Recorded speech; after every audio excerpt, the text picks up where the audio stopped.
buenas noches. Es un gusto saludarlos a nombre de Casa de la Literatura Peruana. Como directora quiero agradecerles estar aquí y saludar a los importantísimos miembros de esta mesa. Son 6 importantes académicos o 5 importantes académicos y la editora del Fondo de la Universidad de la Pontificia Universidad Católica del Perú, todos ellos participantes importantísimos con roles distintos de la edición, de toda la construcción y posteriormente la edición y publicación de los tomos 4 y 6 de Historia de las Literaturas en el Perú, que es un proyecto que venimos alentando de la mano del Fondo Editorial de la Pontificia Universidad Católica y bajo la conducción de los profesores Raquel Chan Rodríguez y Marcel Velázquez desde ya hace algunos años. Es un proyecto muy retador, muy complejo, pero sabemos también muy pertinente para el estudio, la promoción de la literatura peruana. Desde Casa de la Literatura nosotros reiteramos nuestro compromiso, nuestro interés, nuestra alegría también de ser parte de este proceso. Bienvenidos, profesores, bienvenida Patricia, profesor Eugenio Chan. Muchas gracias por estar aquí esta noche. Es un éxito seguir publicando los tomos de este proyecto.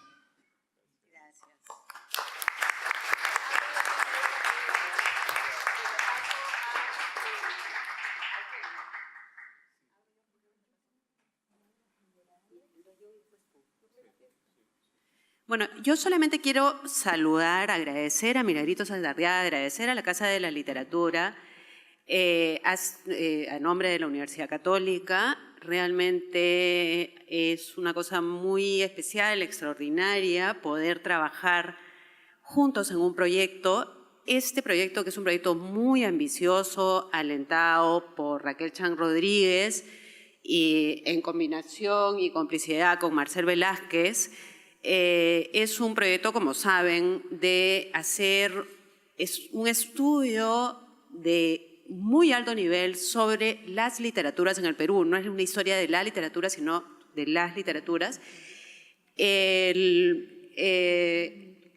La manera, digamos, en que lo hemos editado ha sido también particular porque es una colección de 6 tomos que la hemos publicado primero, los 2 primeros que hicimos aquí mismo hace creo que 2 años, ¿no? La presentación de los 2 primeros tomos, y ahora no estamos haciendo el 3 y el 4, sino el 4 y el 6. Y estrictamente hablando el 6 y el 4 porque el 6 salió primero. Esto obedece a que, bueno, como son libros donde intervienen tantísimas personas, y hay tanto material, a veces un tomo está listo antes que el otro y preferimos sacarlos en el orden que los vayamos teniendo. Igual les anuncio desde ahora que esperamos que a más tardar en un año ya hemos completado los 6 tomos. De hecho, uno más debe venir para este año. En esta ocasión, creo además que se trata de 2 tomos que van a dar bastante que hablar, probablemente más que los 2 primeros tomos, porque se trata de 2 tomos muy contemporáneos, de mucho interés, creo, para la gente vinculada al arte, a la literatura y en general a la palabra y a la transmisión de la palabra, porque en sus distintas versiones. Uno de los tomos está dedicado el título es Contrapunto ideológico y perspectivas dramatúrgicas en el Perú contemporáneo. En pocas palabras, ensayo y teatro.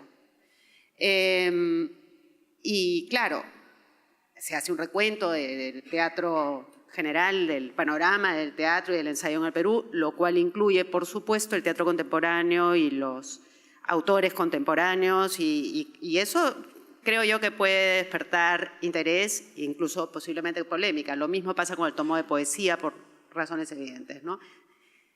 Como toda, no es una antología, afortunadamente, las antologías son mucho más difíciles de justificar y de explicar, pero igual yo creo que habrán quienes estén más contentos que otros por las inclusiones u omisiones que siempre se dan. En realidad, lo que quería yo anunciarles es que estos libros están para descarga gratuita como ebook, en formato ebook, en la página web del Fondo Editorial de la Católica. Hasta el momento, los 3 tomos que ya han aparecido han tenido varios miles de descargas, que son descargas gratuitas, pero para quien quiera adquirir los libros en físico, también lo pueden hacer a través de la página web. De hecho, los podemos poner a la venta en la librería. Todos los tomos a 70 soles, impresos bajo demanda. Así que si están interesados, también los pueden adquirir. Y si no, los libros están a disposición para cualquiera que lo desee. Esa es un poco la idea que tuvimos desde un comienzo, poner al que quiera, al que esté interesado, a universidades de aquí y del exterior, este material. Y bueno, los dejo con Raquel, que va a continuar. Sí, buenas noches a todos y a todas. Gracias por acompañarnos en la presentación de 2 nuevos volúmenes de la colección que es titulada Historia de las Literaturas en el Perú. ¿Me escuchan ahora? ¿Ya? Sí, sí. Auspiciada por la Casa de la Literatura Peruana y publicada con la cooperación del Fondo Editorial de la Pontificia Universidad Católica del Perú. Por el apoyo recibido de ambas instituciones en llevar adelante el proyecto, les agradezco a Milagros Saldarriaga Feijó, directora de la CASLIT, que ya nos ha hablado, y a su equipo, particularmente al doctor Sandro Chiri, Javier de Taboada y a la Magister Janet Tsukasaka.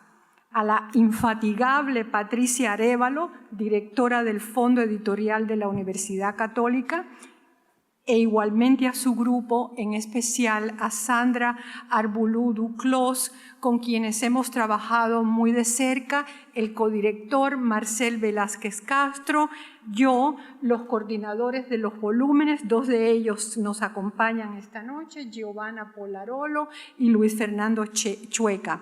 Hemos atendido a la labor editorial, en particular, y todos los escritores lo sabemos, es la lucha contra las erratas, ¿no? Que siempre se desplazan, son nuestros enemigos principales.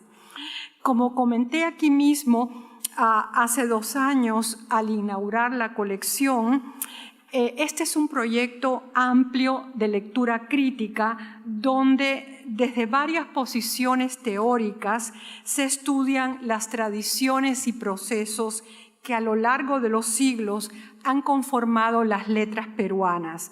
Y, entre comillas, letras, porque nuestros volúmenes recogen tradiciones orales y voces populares antes excluidas por el predominio de una visión estética diferente, la simple falta de interés o por la carencia de herramientas teóricas de las cuales disponemos hoy día para analizar estos desarrollos desde una perspectiva amplia y diferente.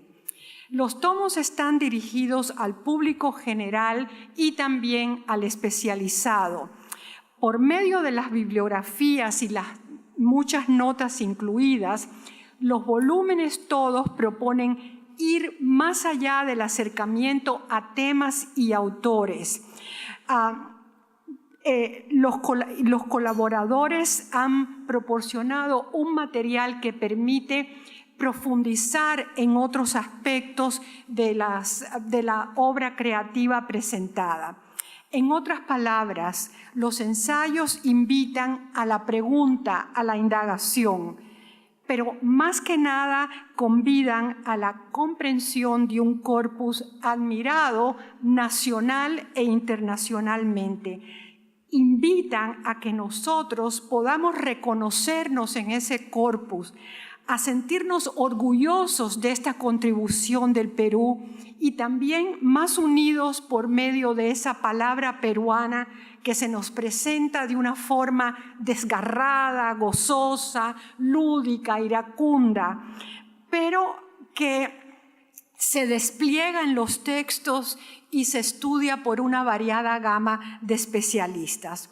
Hoy ofrecemos, como dije antes, 2 nuevos tomos. Están en la página de la CASLID, del Fondo Editorial de la PUC, y prontamente estarán también en la biblioteca virtual del Instituto Cervantes, pero dennos un poquito de tiempo para llegar allí.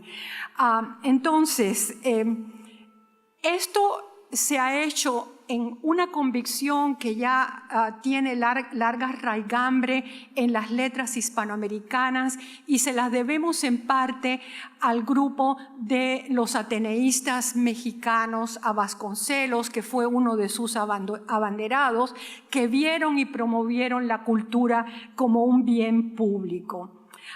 El volumen 6 se titula Contrapunto ideológico y perspectivas dramatúrgicas en el Perú contemporáneo, y está a cargo de 2 colegas, Juan de Castro y Leticia Robles Moreno, que lamentablemente no pueden acompañarnos esta noche, pero han enviado sus palabras y Eugenio las va a leer. Son 2 conocidos académicos peruanos que hoy residen son docentes en universidades neoyorquinas.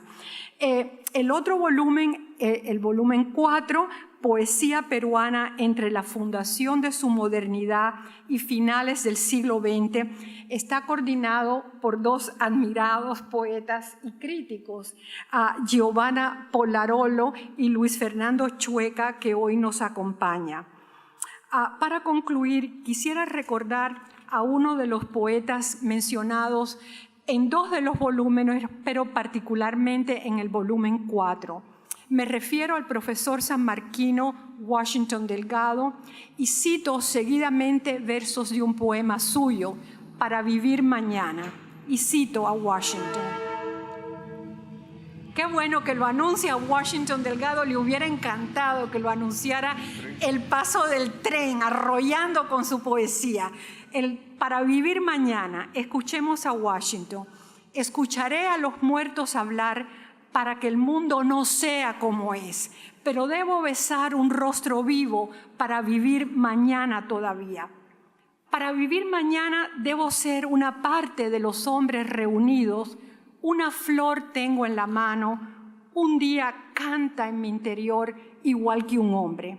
Así, para concluir, por medio de nuestra literatura, al leerla y comprenderla, oímos a vivos y muertos, nos reconstituimos colectivamente, nos percatamos, como dijo Washington, de que la tierra es ancha e infinita, y escuchamos juntos y sin distingo el canto de esa flor que con Washington Delgado todos llevamos en la mano y canta en el interior, o sea, la palabra peruana transformada, en este caso, en verso. Muchas gracias.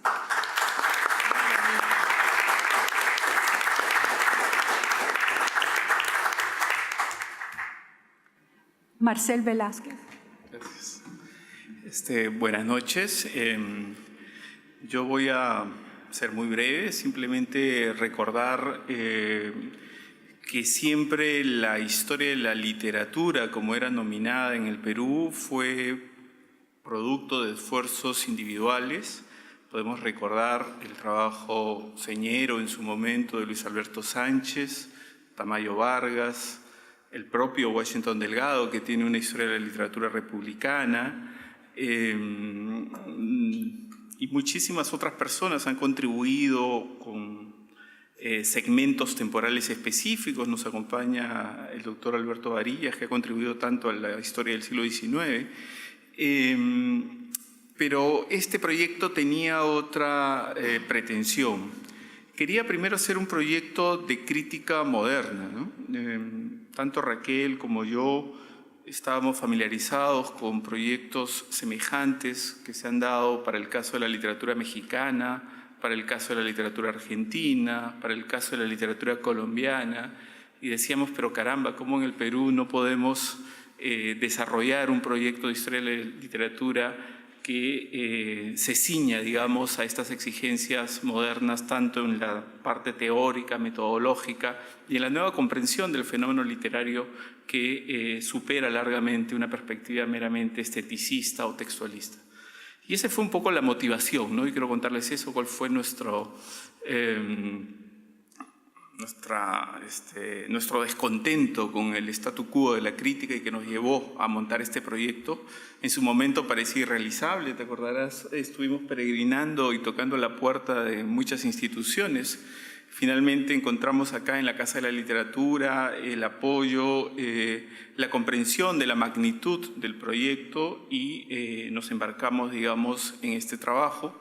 Posteriormente se sumó el Fondo Editorial de la Universidad Católica y es un proyecto realmente internacional porque la cantidad de académicos que participan y de instituciones que están involucradas es muy numerosa y abarca redes no solo en Estados Unidos, sino en España, en Francia, en fin, en distintas universidades del mundo y también latinoamericanas. E incluso algunos de los que han colaborado con este proyecto, que ya lleva casi 6 años, bueno, han fallecido, ya no están con nosotros, pero sus textos, algunos de ellos incluso fueron los últimos textos críticos que escribieron, contribuyen y enriquecen el proyecto, ¿no? Y trazan esta continuidad entre la vida y la muerte y la palabra que también ha reseñado Raquel.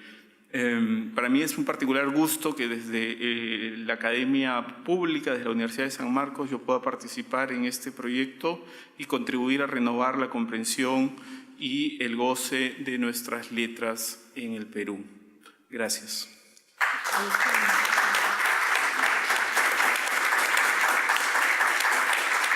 Ahora vamos a pasar a la presentación específica de los 2 volúmenes que nos reúnen. Primero, el volumen 6, que estará a cargo del doctor Eugenio Chan Rodríguez.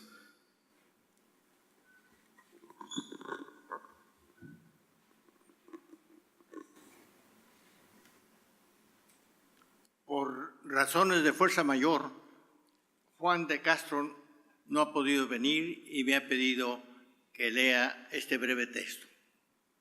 Coordinar la sección Contrapunto ideológico, ensayo, crítica, escritura del yo, ha sido un gran honor y placer, no solo debido a la importancia del proyecto Historia de las Literaturas en el Perú, sino también a la excelencia de los colaboradores. Además, sin el género apoyo y sabio consejo de Raquel Chan Rodríguez y Marcel Velázquez Castro, el tomo 6 del proyecto nunca hubiera sido concluido. También debo mencionar a Leticia Robles Moreno, quien no solo coordinó la sección sobre el teatro y escribió el capítulo sobre el teatro durante el conflicto armado, sino que es responsable por lo mejor de la introducción. Este intento de proveer una visión diacrónica del ensayo peruano y de la escritura del yo ha sido solo posible gracias al conocimiento e inteligencia de nuestros colaboradores. Entre estos se encuentran estudiosos de la talla de Eugenio Chan Rodríguez, quien, como sabemos, nos ha enseñado a leer la obra de figuras centrales de nuestra cultura, como Manuel González Prada, José Carlos Mariátegui y Víctor Raúl Aya de la Torre, y que en nuestro volumen pasa revisión a las generaciones del 900 y del centenario, y de José Ignacio López Soria, uno de los mayores filósofos del Perú, cuya mirada abarca desde la obra de George Lucas hasta el ensayo peruano del siglo XX. El tema de su capítulo en nuestro libro, y llega inclusive hasta los aspectos éticos y filosóficos de la ingeniería y tecnología. El brillo intelectual y la excelencia académica también caracterizan a los demás colaboradores. En sus respectivos capítulos, Nicholas Burns, estudioso norteamericano e historiador de la teoría literaria, pasa revista a la crítica literaria peruana del siglo XX. Cecilia Esparza, autora de un libro clave sobre la autobiografía en el Perú, continúa su exploración de la escritura del yo, y Ulises Ceballos Aguilar analiza el género testimonial, del cual es el mayor experto peruano desde sus inicios durante el gobierno militar de los 70 hasta el presente. Dos pensadores tienen capítulos dedicados exclusivamente a ellos. Me refiero a José Carlos Mariátegui y a Antonio Correjo Polar. La importancia de Mariátegui en el pensamiento peruano y su lugar como el más universal de nuestros ensayistas explican el espacio que se le dedica en nuestro volumen. En cuanto a Antonio Correjo Polar, es claramente el más influyente de los críticos literarios peruanos, no solo en el mundo académico nacional, habiendo servido como mentor y modelo para muchos de los mejores estudios de la literatura peruana, sino en lo que podría denominarse la República Mundial de la Crítica. El importante crítico y teórico Santiago López Maguiña provee una lúcida revisión de la obra de Correjo Polar, que si bien se concentra en el último periodo de su obra, no descuida las ideas más características del autor de escribir en el aire. Lo que nuestro volumen demuestra es que existe una vibrante obra ensayística y crítica en el Perú a lo largo del siglo XX hasta el presente. Además, los ensayistas peruanos se leen, se comentan, dialogan y con frecuencia debaten entre sí en artículos, libros y en ocasión en persona. La crítica hecha por varios miembros clave de la generación del centenario a la del 900 sirve como ejemplo. Y claro, estas relaciones no son solo antagónicas ni se limitan a autores anteriores. La obra de Chan Rodríguez sobre Aya de la Torre sirve como ejemplo de una relación fraternal entre crítico y objeto de estudio, sin por eso descuidar el rigor. Algo semejante sucede en la mayoría de la crítica sobre Cornejo Polar. Por otro lado, los llamados que han hecho Velázquez Castro y López Soria para desenchufar a Mariátegui en el caso primero y despedirse de la Mauta en el caso del segundo, son ejemplos de que los debates con las figuras centrales del pensamiento peruano continúan a través de las décadas. Pero es precisamente debido a que estos cruces y relaciones intertextuales existen que los ensayistas peruanos estudian, polemizan y se citan, que es posible hablar de una tradición ensayística nacional, una constante relación intertextual en el ensayo sirve como justificación para incluir en la literatura del yo este volumen. De hecho, por lo menos el caso peruano es bastante simbiótica. Y así termina nuestro amigo y colaborador Castro. Muchas gracias.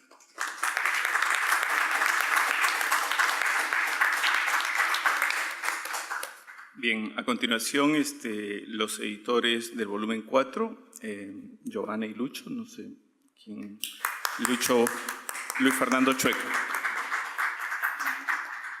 Buenas noches.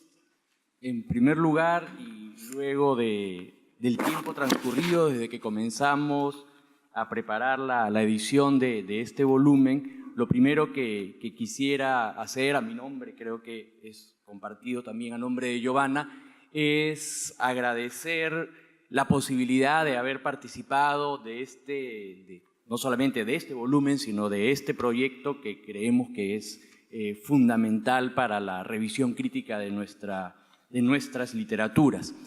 Y quisiera agradecer específicamente a Raquel y a Marcel, que en todo momento nos han estado empujando para mantener el ritmo y mantener el entusiasmo, a pesar de los obstáculos que pudo haber en el camino.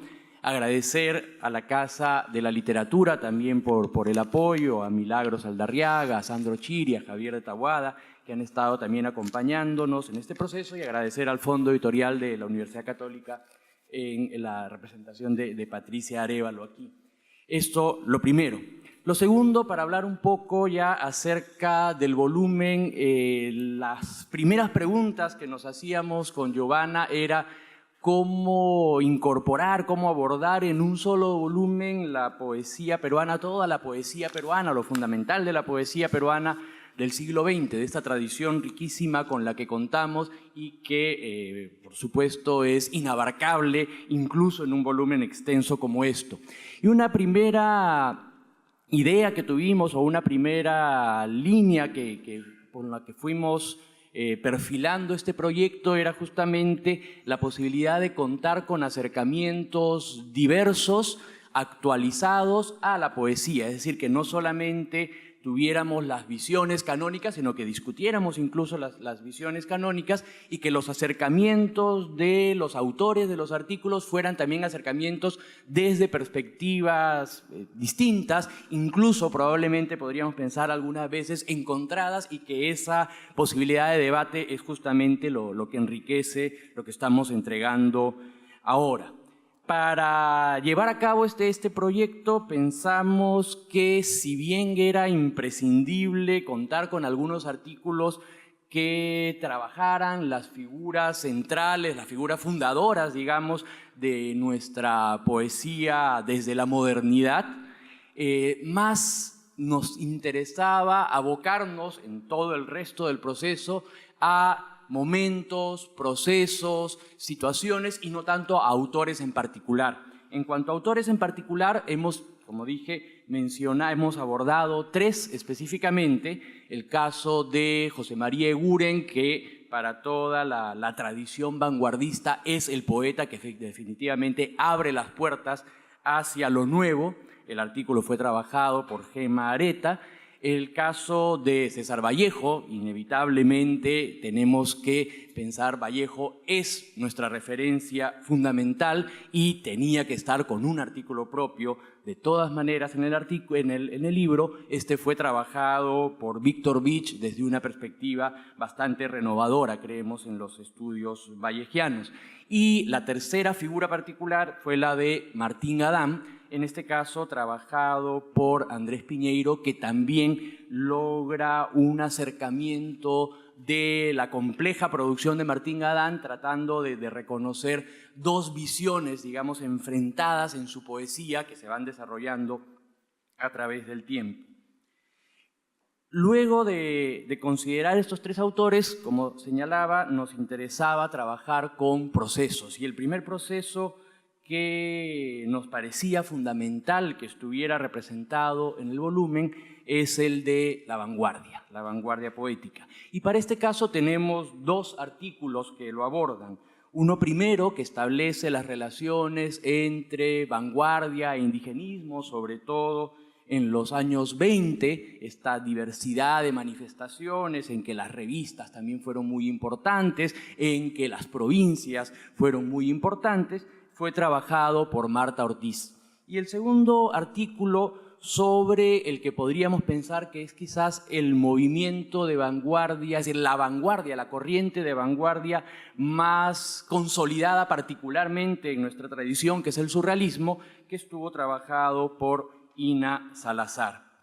El siguiente momento fue la habitualmente mencionada generación del 50, pero justamente aquí es donde también comienzan a plantearse estas revisiones que intentan discutir los acercamientos tradicionales, y para esto tenemos 2 artículos. Uno que se aboca fundamentalmente a la década de los 40 y a lo que Luis Rebasa, el autor del texto, propone como la búsqueda de una poética peruana moderna en figuras como Jorge Eduardo Eyelson, Blanca Varela, Javier Sologuren, Sebastián Salazar Bondi, por ejemplo.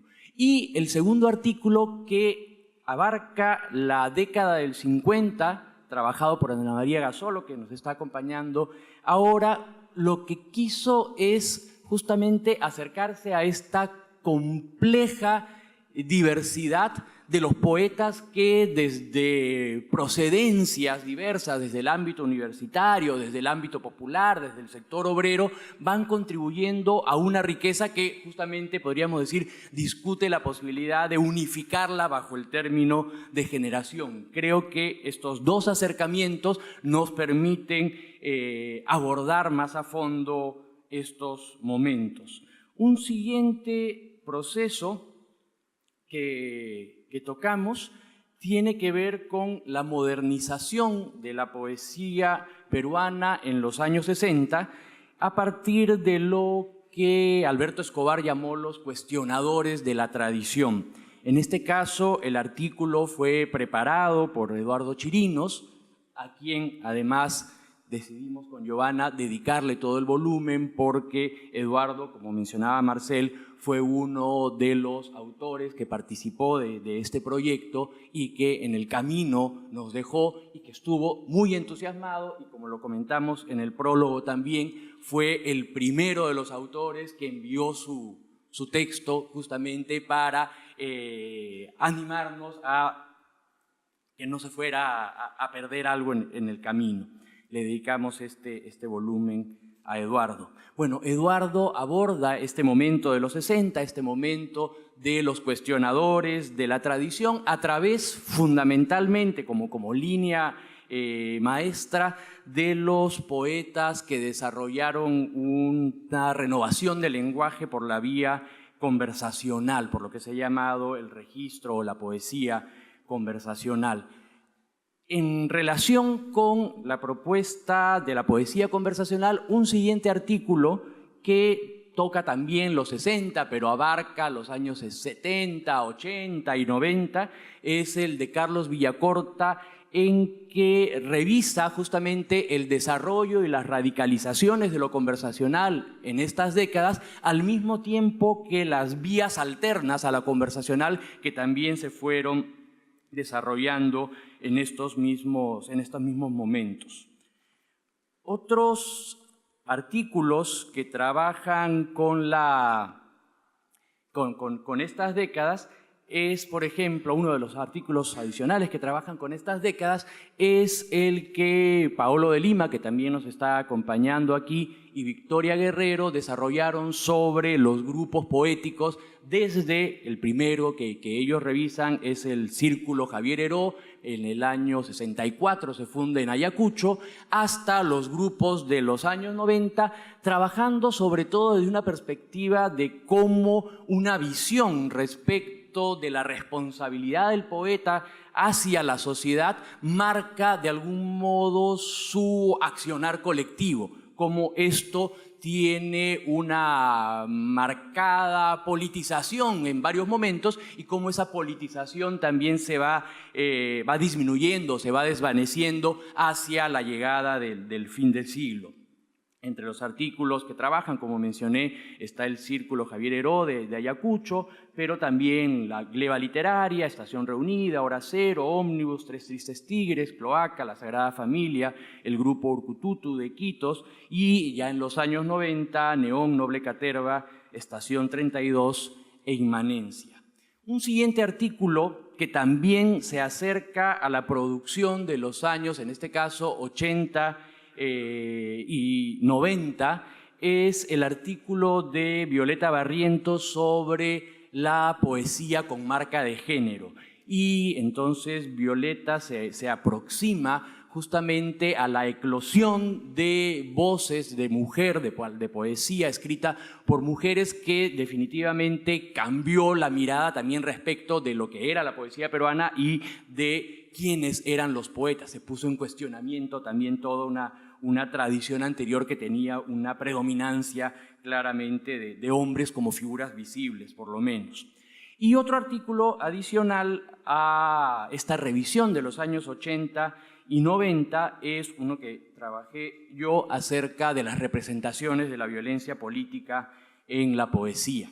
Como se puede apreciar por esta revisión que acabo de señalar, hay una riqueza amplia en los acercamientos a la poesía del siglo XX, pero al mismo tiempo, si nos quedáramos ahí, probablemente podríamos decir que hay algo incompleto y que nuestra atención estaba solamente, y era algo que queríamos justamente discutir con este volumen, solamente se prestaba atención a lo que Cornejo Polar había llamado el sistema letrado, el sistema culto letrado de la poesía escrita en castellano. Es evidente que la poesía escrita en castellano del siglo XX es importantísima, pero es evidente también que no es lo único que se ha producido. Y entonces contamos con dos artículos que al mismo tiempo que plantean justamente acercamientos a otras dimensiones de nuestra poesía, creo que significan también una demanda, un reto hacia la necesidad de más investigaciones en esa dirección. Me estoy refiriendo al artículo de Odi González sobre la poesía quechua, también hace comentarios sobre poesía aymara, pero fundamentalmente se acerca a la poesía quechua desde las producciones de Quilcu Huaraca, José María Arguedas, pero también a poetas más contemporáneos, y Gloria Cáceres, que está mencionada en el artículo, también nos está acompañando.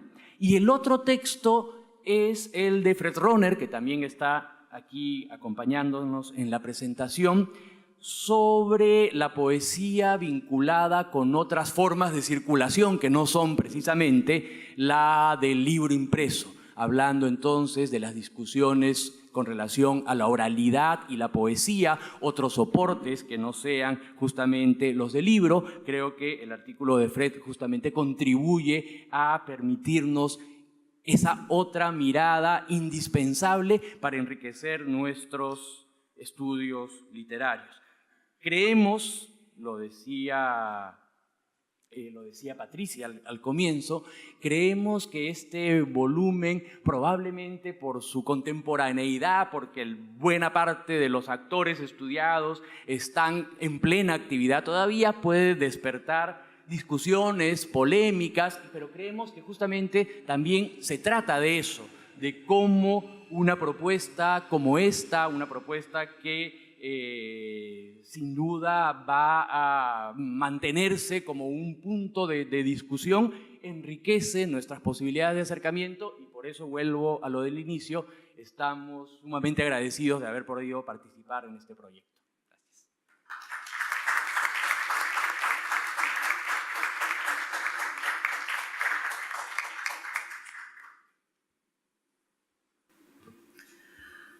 Buenas noches. Yo también quiero agradecer la invitación que me hizo Marcel, a nombre también de Raquel, hace 5 años, para participar como coordinadora de este volumen, y una experiencia absolutamente inédita para mí.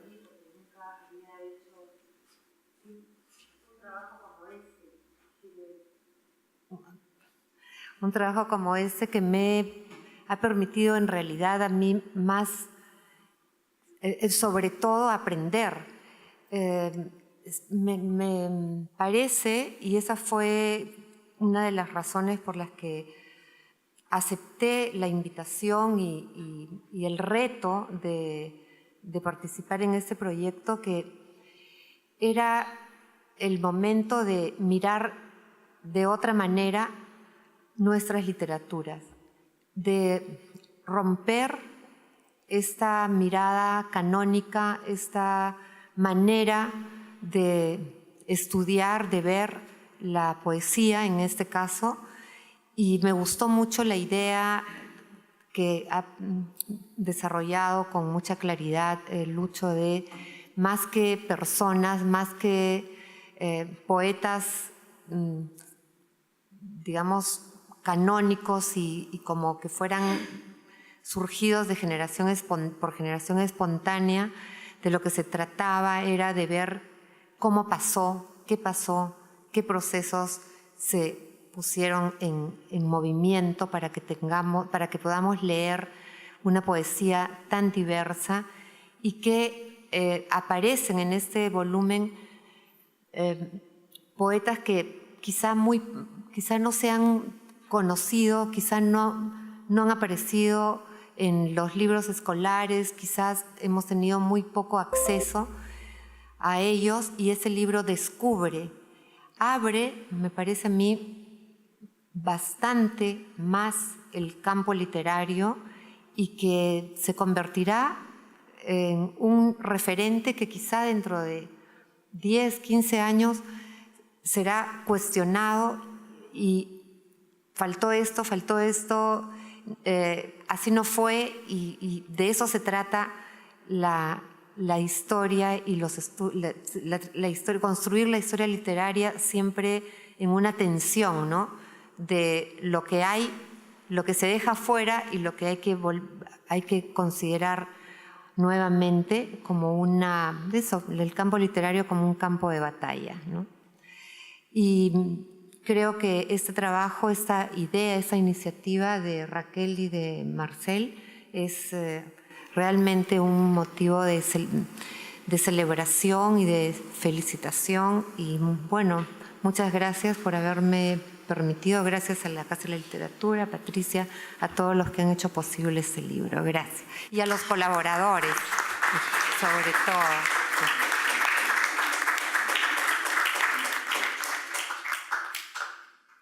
Sí, perdón, me faltó decir lo más importante. Este libro no existiría sin el trabajo de los colaboradores, que ha sido realmente minucioso, responsable. Hemos estado en contacto con muchos de ellos, con todos,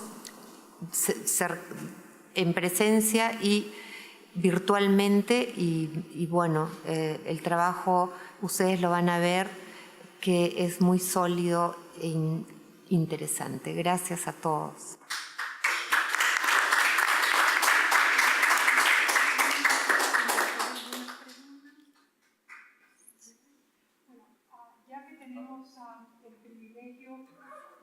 Ya que tenemos el privilegio de tener acá a Luis Fernando y a Giovanna, los coordinadores del volumen 4, y lamentablemente ni Juan de Castro ni Leticia están acá, creo que podemos aprovechar la oportunidad para que aquellos del público que tienen algunas preguntas sobre el volumen 4, que es el dedicado a la poesía contemporánea, quizá planteen sus preguntas brevemente y ellos seguramente podrán orientar sus reflexiones, ¿no? O sea, podemos entretener unas 2 o 3 preguntas, siempre y cuando sean preguntas breves y dirigidas a Luis Fernando o Giovanna.